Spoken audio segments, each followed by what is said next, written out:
keessa deemee iddoo baay'ee erga ga'een booda kan isaanii iddoo baay'ee erga ga'een boodadha. Kan isaanii qabanii kana jechuun sababa barbaaduudha. Akka amma dubbatamaa jirutti Affaarii ajaja Abiyyi irraa fudhachuu didaa waan jiranidha.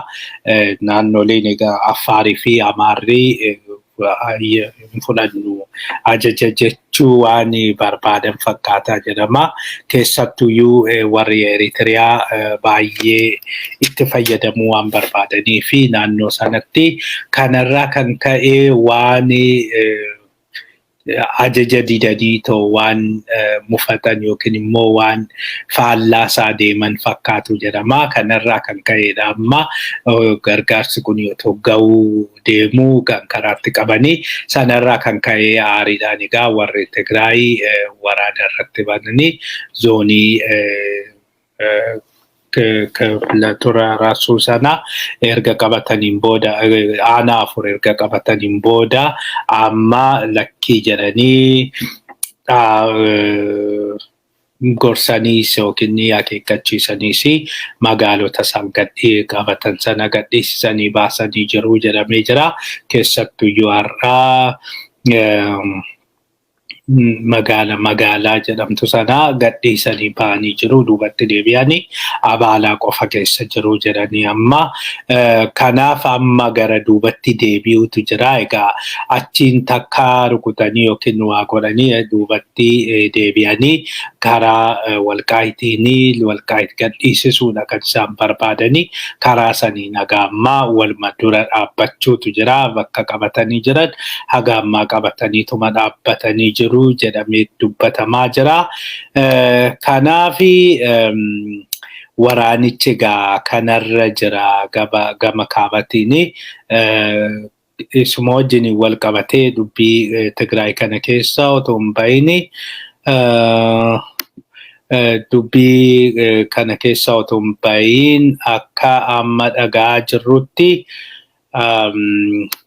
gargaarsi haga duraa saniin olii Tigraayitti deemaa jira jedhamee jira. Amma Tigraay duraan gargaarsa kan argachaan turre gargaarsi kan hin ga'ini amma gargaarsichi ga'uu jalqabee jira jedhama. Keessattuyyuu konkolaataan 14 olaarraa Tigraay galee jira jedhama. Kanaaf kuni akka injifannoo guddaatti kan inni ilaalamaa jiru. Injifannoo guddaadha. Kuni baay'ee waan nama gammachiisu waan namatti toluudha jedhanii jiru. Dhugumaa gargaarsi kuni baay'ee barbaachisaadha. Gargaarsi gama biraatiin fannoo diiman addunyaa gargaarsa ergeefii jira. Har'a Finfinneedhaa qoricha garaagaraa gara Tigraayitti erganii jiru. Qorichi kun gara Tigraayitti ergamuun baay'ee kan namatti toluu fi fulbaana asii yeroo jalqabaatiif qoricha kana erguu dandeenye jedhanii jiru. Kanaaf egaa galateeffatanii jiru. Hanga barbaadamus ga'uu baatu ka'umsa gaariidha jedhanii jiru. Kanaaf amma jijjiiramni wayii hin jira. Jijjiiramni kuni tokko gargaarsi gara Tigraayitti galuu jalqabuun isaa baay'ee waan namatti toluudha jechuun waan positively waan laalamuudha. Gama biraatiin gargaarsis akkasuma qorichaan ala gargaarsis gahaati kan jiru. Qorichis gargaarsis yoo ga'uu jalqabe egaa waan developmentii gaarii jira jechuudha. Sanaan ala dirooniinis dhaabatteerti jidduu kana haleellaa diroonii geessisaa hin jiranii.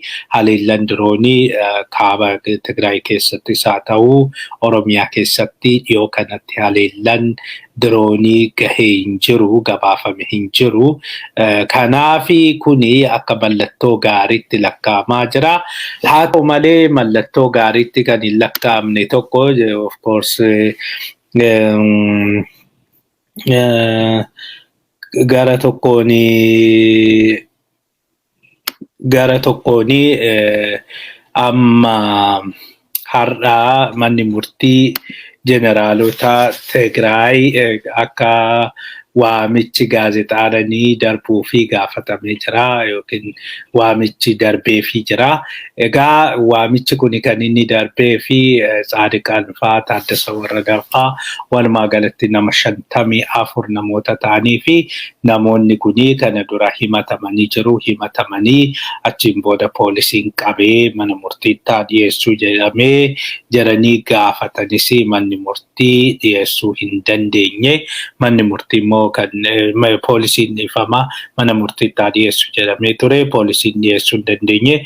Poolisiin kan dhiyeessuu hin danda'inii fi biyyattiin waraanarra waan jirtuu fi haalan ittiin qabee dhiyeessuu hin jiru jechuudhaan hubachiiseera. Kanaaf abbaan alangaa namoota kanaa waan dhiyaachuu hin dandeenye fi yakki isaanis immoo waggaa 12 oli waan hiisisuu fi kanaaf gaazexaadhaanii labsiinaa darbuu fi kanaaf gaazexaa irratti bahee namoonni kun mana murtiitti dhiyaatanii dhufanii mana murtiitti dhiyaatanii jechuudhani waan qoosaa wayii gaafatanii jiru.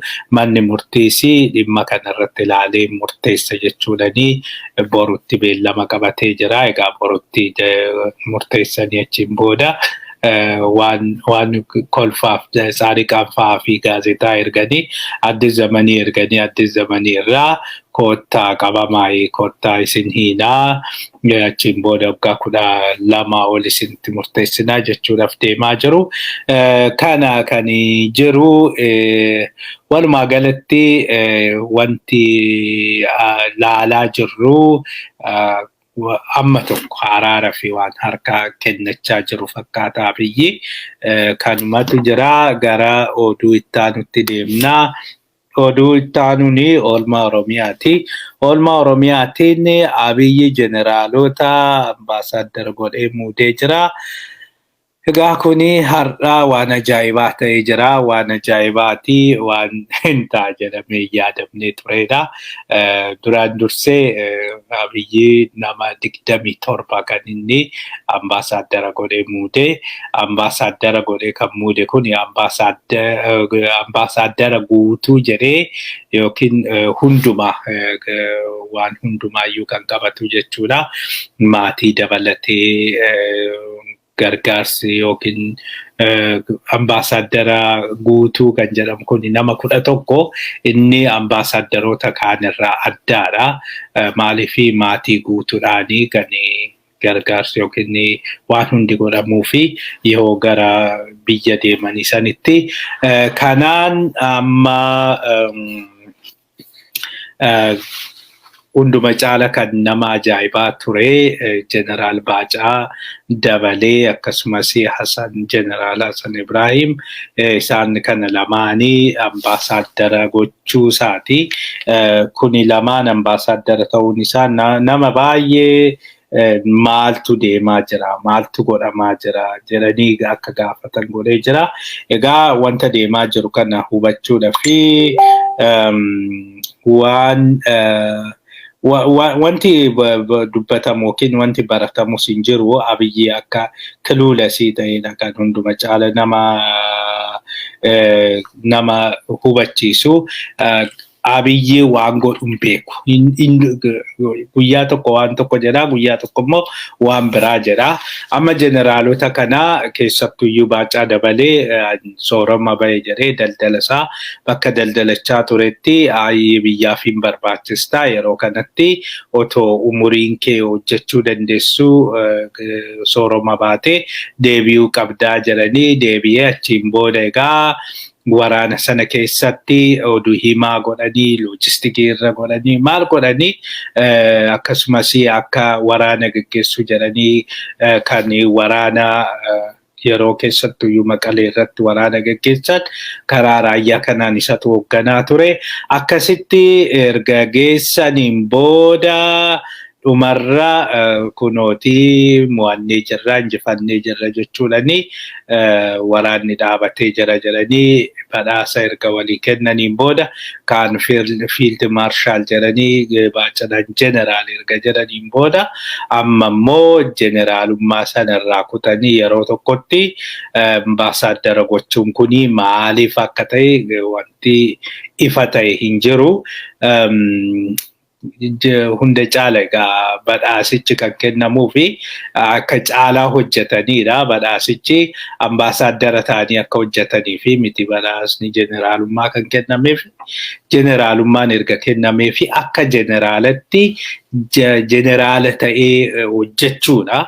Yookiin militarii biyyattii sanii ijaaruu waan adda addaa gochuu achi keessatti caalaa akka hojjetu gochuudha malee lafaa ka'ee nama jeneraala ture nama militarii tokko fuudhee ambaasaaddara godhee achiin booda waanumti inni fakkaatu hin jiru waanuma wal fakkaatu miti.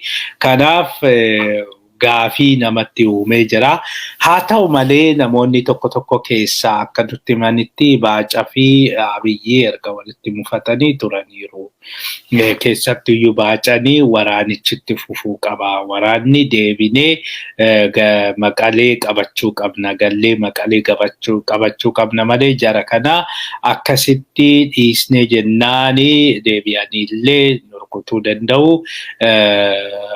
Amma sadarkaa amma jiran kanaani akka nuti odeessinu kana sadarkaa yaaddoo nuti ta'uu hin dandeenye irra jiru. Kan jiru kuni soba of sobuun qabnu jarri yeroo kamii caalaa yaaddoo biyyattii sana ta'uu ni danda'u. Yaaddoo nageenya ta'uu danda'u.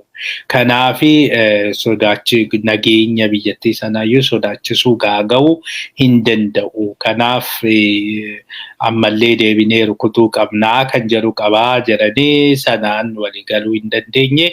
Kanarraa kan ka'e ofirraa fageessuudhaaf jedhameera. Sanaan ala egaa kan aangoo argatee Dhaabaa Dabaleeti. Dhaabaa Dabalee kana dura wal lolanii ture. Qabeenya horatteerta akka malee sooromtee jirtaa jechuudhani. Ergasii koreen tokko hundaa'ee koreen suni aangawoota Bilchiginnaa Oromiyaa erga qorateen booda Dhaabaa Dabalees irra darbamee jira. Dhaabaa Dabalees nyaate jedhame malee hin nyaanne jechuudhani. Harka waan irra qabaniif Dhaabaa Dabalees amma deebi'ee ambaasaaddara ta'ee jira. Sanaan ala kan nama baay'ee aarsee nama baay'eettis gaafii ta'ee kan ambaasaaddara ta'e Dr. Silashii Baqqalaati. Dr. Silashii Baqqalaa egaa dhalootanii Gincii bakkuma Shimallis Abdiisaa dhalatetti nama dhalateedha. Nama naannoo tokkooti Shimallisiini. Namni kuni nama hidha Abbayyaa irratti biyyattii bakka bu'ee bakka baay'ee irratti marii geggeessaa turedha. Kan dubbachaa turedha. Kanaaf jaarsummaa kanarra nama ta'aa turedha. Kanaafi nama kana hojii gaarii hojjetee badhaasayyuu argateera. Waan gaarii hojjette jechuudhani isaan injifannoo arganne jedhanii biyyattiidhaa fi akkasumas nama baay'ee gaarii baay'ee cimaa waan gaarii hojjette jedhamee waan faarfamaa ture. Faarfamuun kun Abiyyi biratti waan jaalatamiin fakkaatu. Otoo jennu Abiyyi baay'ee naafa. Namni gaafa beekamu, namni gaafa jaalatamu rakkoon inni Abiyyi Jawaarii fi Lammaa bira qabus isaan akkasitti jaalatamanii ani hin jaalatamne ani otoo waa meeqa godhu hin jaalanne kan jedhu yaaddoon isaa. Kanarraa kan ka'e nama kanas egaa itti ciniinnatee booddeerra isaas ofirraa fageessee jira jedhamee jira. Kuni hundi kan ta'e egaa amma biyyattiin embaasii 35 maal qabdi qoonsilaa dabalatee jechuudha. Qoonsilaa fi embaasii 35tti nama 27 ramaduu jechuun maal akka ta'es gaafii namatti ta'ee jira. Akkuma jiruun warra embaasii jiran sana ambaasaaddoroota sana jijjiiru moo maali wanti yaadame kan jiru kun gaafii guddaa namootatti ta'eera. Yoo isaaniin kaasu ta'e maali sababa maaliitiin kan isaan kaasanii namoonni sun immoo eessa dhaqu innis gaafii guddaadha kan ta'ee jiru amma. maaliif yeroo kanatti kana hunda nama kana hunda ramaduun maaliif barbaachise kan jedhu namoonni tokko deebisanii embaasii banuu jedhu embaasii 27 yeroo tokkotti banuun hin danda'amu baay'ee ulfaata akka cufuu miti cufuurni embaasii 31 yeroo tokkotti cufanii amma immoo deebisanii embaasii 27 yeroo tokkotti banuun hin danda'amu embaasii tokkoyyuu banuun baay'ee ulfaatadha. Kanaaf namoota baay'eetti gaafii ta'ee jira wanti deemaa jiru kuni maaltu ta'aa jira waanumti kanaaf sababa ta'e maalinni ambaasaaddaroota muuduudhaa fi ministeerri haajaa biyya alaa gaafatee jira.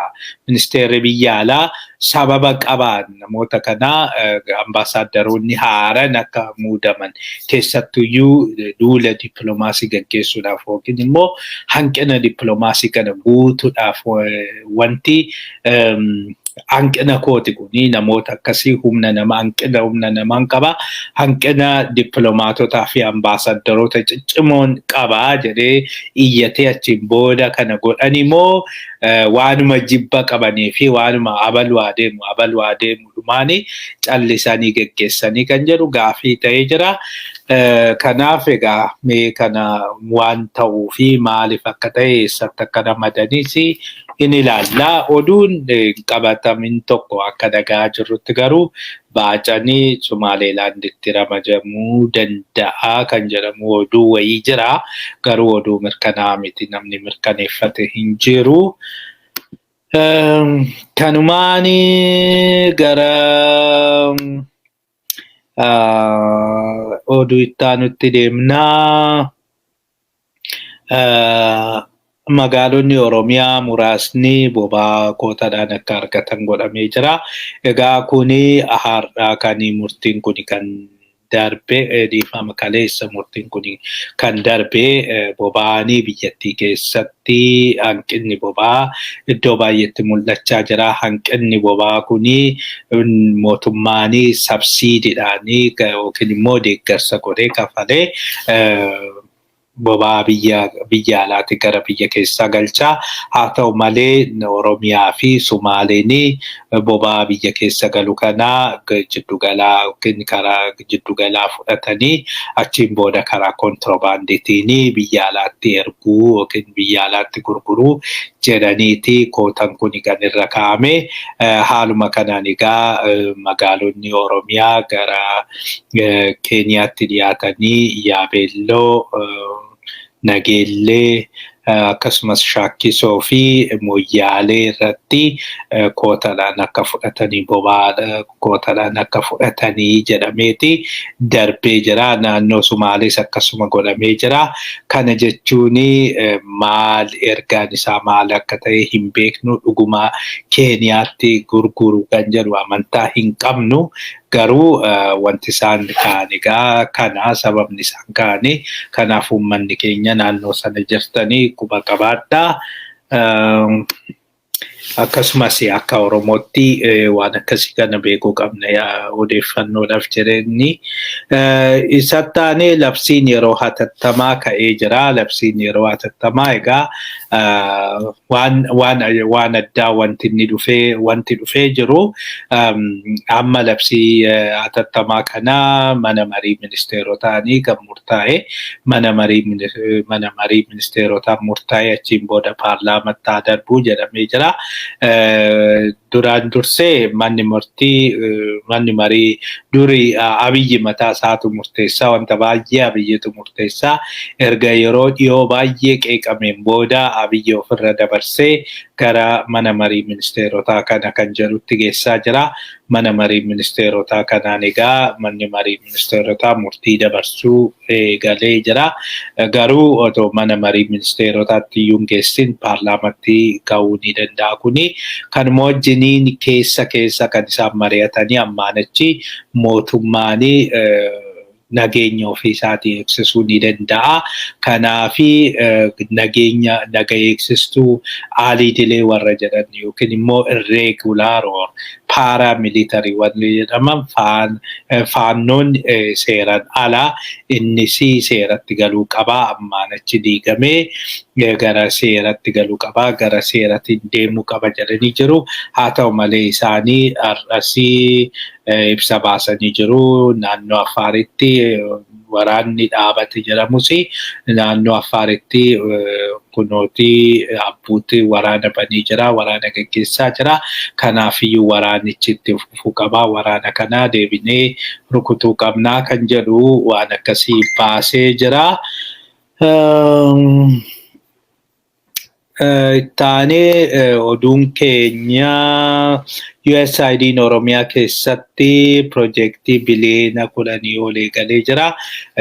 Egaa kuni USAID'n yeroo gabaabaadhaas duras Oromiyaa keessatti socho'aa duras Oromiyaa keessatti sochii garaagaraa qabaa waan addaa hin qabu.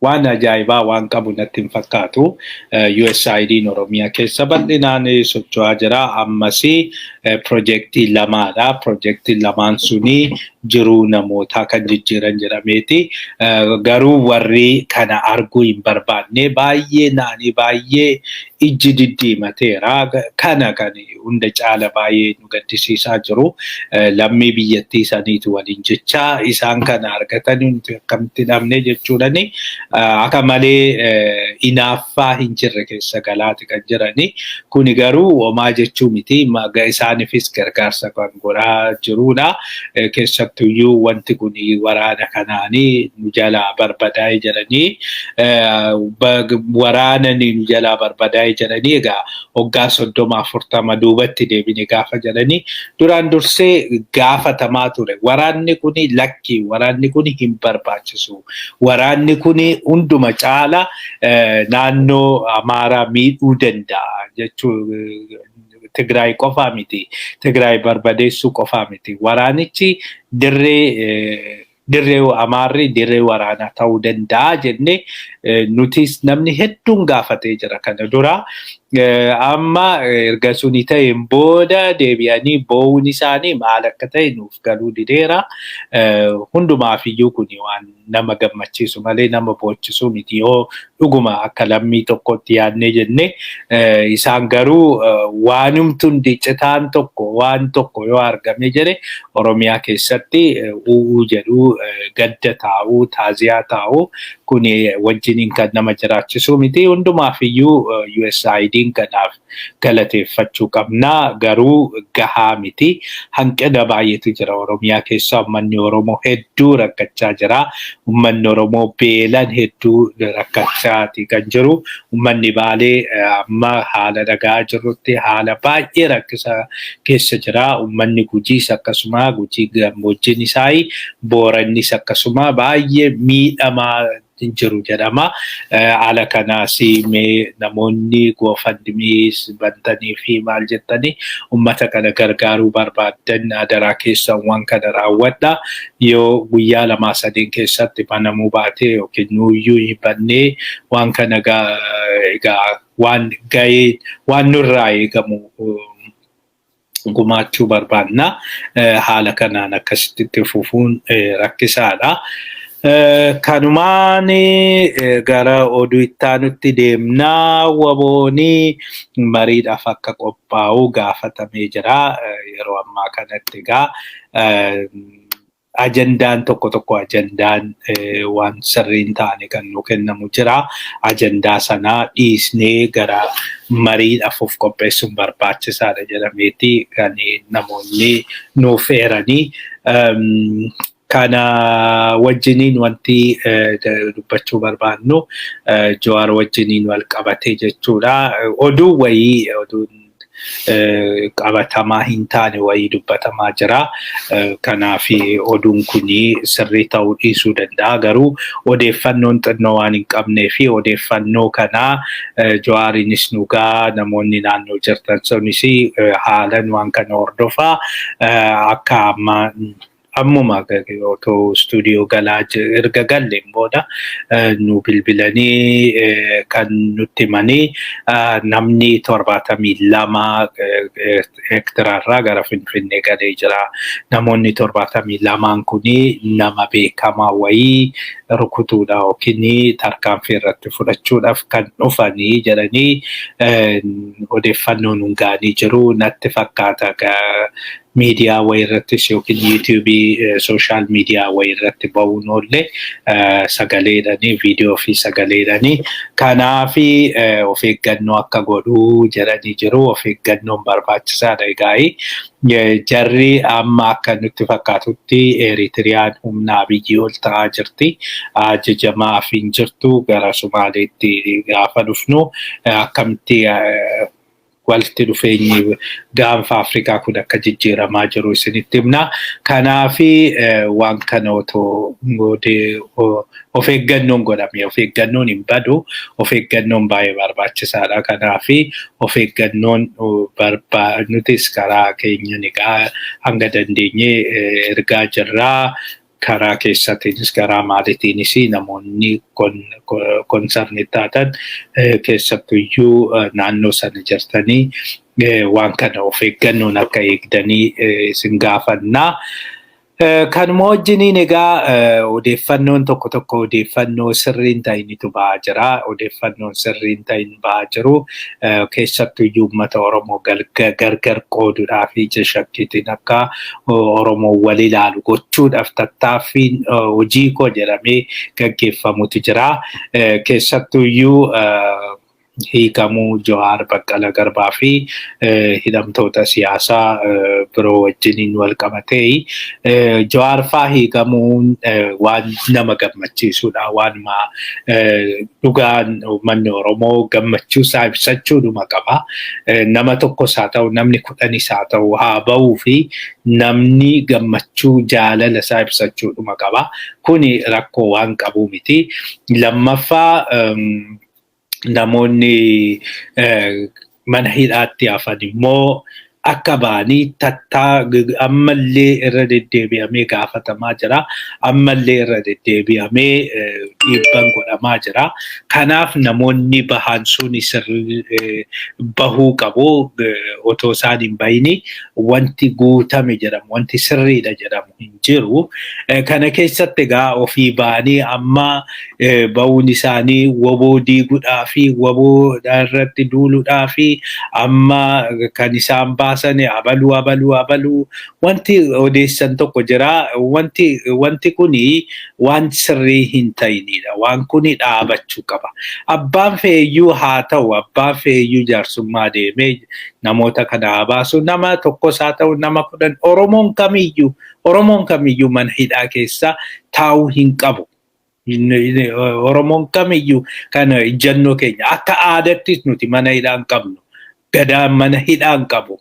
Nuti restorative justice qabna. Restorative justice dhaan walii dhiisne, walii gumaa baasannee, walii dhiisne warra waliin jiraatudha nuti. Kanaafiyyuu Oromoon kamiyyuu akka hidhamu hin feenu. Even yakkamaan akka hidhamu hin feenu. Yakkamaa akkamitti akka karaatti deebisan nu beekna waan ta'eef akka gadaatti jechuudha. Kanaafi hidhaanii nuuf haaradha wanta kolonializimiin nutti fide. Hundumaafiyyuu namni kamiyyuu hidhamuu hin qabu. Isaan immoo hidhaa sana keessaa hiikamuu isaaniitiin gammaduu qabna. Baga ijaanuu isaan argine baguma Facebook irrattis maal irrattis haa ta'u namuma isaan jaalatu wajjiniin illee wal arganii akkas dudubbachuun haasa'uun isaanii nuuf gammachuu tokkodha. Sanaan ala Jawaaris haa ta'u Baqqalaanis haa ta'u woboo diiguudhaaf kan jedhamu soba hin jirredha. Soba guddaa kan sobamaa jiru. Tokko yeroo jaarsummaa deemanii maal jedhanii hamma tokko numa beekna. Maal akka jedhamaa tures numa beekna. Maal irratti akka mari'atamaa tures numa beekna. Amma tokko hundan dubbatanii malee jechuudha. Sammuun yaadu tokko ilmaan Oromoo, sabboontonni Oromoo sammuu qaban tokko callisanii lafaa ka'anii dhaabni guddaan tokko yookiin amma kan bosonatti galee lubbuusaa wareegee hojjechaa jiru tokko haa diigamu haa badu jedhee yaadu hin jiru. duraan dursee isaanis kan jechaa jiran dhiibbaa guddaan kan godhamaa jiru karaa isaanis karaa biyya alaatis marii waliigalaa hin geggeeffama taananii marii waliigalaa kuni kan hundumaa ta'uu qaba. Kan nama tokko waamanii nama tokko hirmaachisanii Jawaar hirmaatee jaalmarroon hafu ta'uu hin qabu. Nuuf isaan lamaanuu qixa. Marrooniif ilma Oromooti, Jawaaris ilma Oromooti. Baqqalaanis ilma Oromooti, Gammachuun Abbooyyees ilma Oromooti. Kanaafi nuuf hundi isaaniyyuu qixa. Hundi isaaniyyuu qixa waan ta'eef qixa ilaalla. Sagaleen isaanii qixa kabajamuu qaba. Qixa ilaalamuu qaba. Kana waan ta'eef amma nuti kan gochuu qabnu dhiibbaa geggeessisuudha. Alatti dhiibaa waan jiranii fi alatti dhiibanii hambisuu otoo hin ta'in hundumaa akka hirmaachisanidha. Kanaaf immoo warri bosona jirtan keessattuu warra bosona jirutti warri dhiyaatan ammaanachi gorsi barbaachisaadha. Gorsi kuni nama bakka isin bu'uu danda'u, nama isinii dubbachuu danda'u, nama qabatamaa qopheeffachuun barbaachisaadha. Kana dura yaadadhaa. Yeroo baay'ee kana nani gaabbus dhuunfaadhaanis Hermaan Kohoon kanan gaafadhee waan tokko yeroo 1991 sana jira. 1991 ittiin qophoofne qophii gahaan hin godhamne. Fakkeenyaaf hayyoota keessaa Profeesar Hamdeessaa Tusoo isaanii kan hirmaatanii isaaniyyuu dhumarra kan isaanii achi ga'anii otoo haalan hin hirmaatin kan isaan hafanii abaawoon qophii guddaa hin goone. Ammallee waan akkasii suni akka nutti hin deebine. Amma yeroo mari'atanidha. Tokko hariiroo qabdu warra Tigraay wajjin walii mallatteessitanii jirtu. Siyaasa irratti, militarii irratti walii mallatteessitaniiru. Kanaaf odeeffannoo wal jijjiiruun barbaachisaadha. Lammaffaa tiimii tokko ta'anii galuun barbaachisaadha. Tiimii tokko ta'an abalutu bakka nabu'aa qofti gaamiti. Ambaasaadar Biraanii qofti bakka hin bu'u. Ambaasaadar Biraaniin kan bakka bu'uu danda'u warra Tigraay malee Oromiyaa miti. Kanaafi Oromoonis kana keessatti abalutu bakka nabu'a jedhee sirriitti nama kanarratti hojjetu, nama cimaa, nama beekaa kana qopheeffachuun isinirra jira. Lammaffaa hayyoota Oromoo fayyadamuun isinirra jira. Marii kophaatti geggeessuun isinirra jira. Haal duree barbaachisu uummanni Oromoo fakkeenyaaf yoo maal ta'e yoo akkam ta'edha kan nuti kana keessatti hirmaachuu qabnu. Uummanni Oromoo akkam ta'uu qaba, maal ta'uu qaba. Yoo pilaanii innis yoo dhufee jedhe fakkeenyaaf yooma hiriira keessatti galamee jedhamee haa jennu mariin kun geggeeffame haa jennu marii kana keessatti gaafa galamu arreenjimentii akkamiitiin kan nuti jennu akkamii qabachuu qabna, maal fakkaannee galuu qabna. Hirmaannee galaa gaafa jedhanii waraanatu jira. Waraanni kun maal ta'a? Waraana kana eessa goona? Poolisii Oromiyaatti makamamoo? Callisee manatti galamoo? Loltuu biyyattiitti makamamoo? Maalidha? Oromoof yoo maalinni waan Oromoo mataa ol qabachiisuu fi Oromoon akka gootatti akka injifataatti akka galu kan godhu maalidha inni? Yoo akkas ta'uu baate yoommoo negatively gaafa laallee jennee jechuudha. Gara tokko scenario hundumaa the worst scenario, the best scenario baasachuun barbaachisaadha. The best scenario yoo hin galle ta'e achi keessatti egaa qaamni bakka simboo kana mari'achuu qaba, kana amansiifachuus qaba. Obviously yoo mariin dhugaa jiraate, yoo araarri dhugaa jiraate namoonni galan kuni kabajaan simatamanii achiin booda tarii poolisii Oromiyaatti makamuu danda'u. Akkasiin dubbatanidha. Garuu lafatti baduun qabanii, callisanii geggeeffamuun qabanii, akka durii sana salphinni akka durii suni nutti deebi'u hin qabu. Tasuma abadan waan akkasii hin fudhannu, hafuu qaba malee araarichi jechuudha. Dan araarichi yoo hafe yoo akkuma amma jedhan kana warra Tigraay wajjiniin kaan kophaatti dhiisanii hafan ta'e maalidha? Maaltu ta'uu danda'a? Akkamitti kana geggeessuu dandeenyu kan jedhu. Kanaafi dura kan isin haala mijeeffachuu qabdanii araaraaf qophiidha kan jedhu baasachuu qabdu. Egaa haalduree wajjiniin haaldureen kuni nu guutamuu qaba. Uummanni Oromoo rakkoo kana qaba. Kanaaf nuti qabsaa jirra. Kuni guutameenaan nuti araaraaf qophiidha gaafa jettan yoo sana didanii jedhanii iyyachuufis immoo gahaadha waan suni mootummaa addunyaatti mootummaa gamtoomanitti biyyoota guddatan akka Ameerikaa isaan kanattis iyyachuu fi kunooti nuti kana jennee nu guutuu didanii kanaafi kana keessa jirraa jedhanii dubbachuufis gargaarsa dippiloomaasii argachuufis akkasitti nama gargaara. Kanaaf qophii guddaan godhamuu qaba. Amma karaa beektaniin keessattuyyuu namoota walitti naqan ijoollee bosona jiranii fi warra hooggantoota siyaasaa amma bahan kana walitti naquudha yaalan isaan kana adabadhaa afaan qabadhaa jedhanii. Abaluutu akkas godhee abaluun jaalatu abaluu nuti amma rakkoon keenya dhimma dhuunfaa miti. Dhimma Leencoo yookiin dhimma Diimaa dhimma abaluu dhimma Jawaar isaa miti. Uummanni Oromoo maal ta'aadha? Uummanni Oromoo akkamitti deemuu qabaadha? Kanaaf isa dhuunfaadhaan walirratti duulan kan keessa yoo barbaadan namoonni araada akkasii qabdanii wal arrabsuu arrabuma keessan itti fufuu dandeessu. Garuu yoo xinnaate kabaja uummata Oromoo qabaattanii hooggantoota kana walitti naquu dhaaba. Nuti amma kan barbaannu Oromoon mataa tokko ta'ee anani arguu fedhu hawwiin koo Jawaarii fi Marroo wal biratti arguudha. Isaanii mari'atu wal biratti arguudha. Jaal Daawudii fi Profeesar Mararaa Guddinaa wal biratti argee gaafa isaan mari'atanidha. Gaafa isaan wajjin nyaata kana hawwiin koo. Kun immoo hin ta'a. Ni ta'a. Isa akkas yaaduu kanaaf jedhanii Abiyyi akkas godhachuudha fi waan akkasii hin jiru. Otoo Abiyyii fi harka kennatu yookiin Abiyyi argachuudha fi ta'e ammaa mana hidhaas hin galan. Mana hidhaas hin turan kana hunda. Stressii kana keessa rakkoo kana hunda keessas hin galan. Rakkoon kun hundi kan dhufuu danda'eef dhugaan garaadhaan waan amanuu fi namoota kana nan amanesi an akka dhuunfaa koottis namoota kana dhuunfaadhaan warran beekudha. Egaa fedhii uummata Oromoo dantaa uummata Oromoo irratti warra duubatti hin jennedha. Kanaaf akkasitti fudhachuu qabna. Diinni ganamaa galgala shiiraa yeroo nutti xaxaa jirtutti nuti deebinee shiiraa walitti xaxuu hin qabnu. Shakkiis wal keessatti uumuu hin qabnu.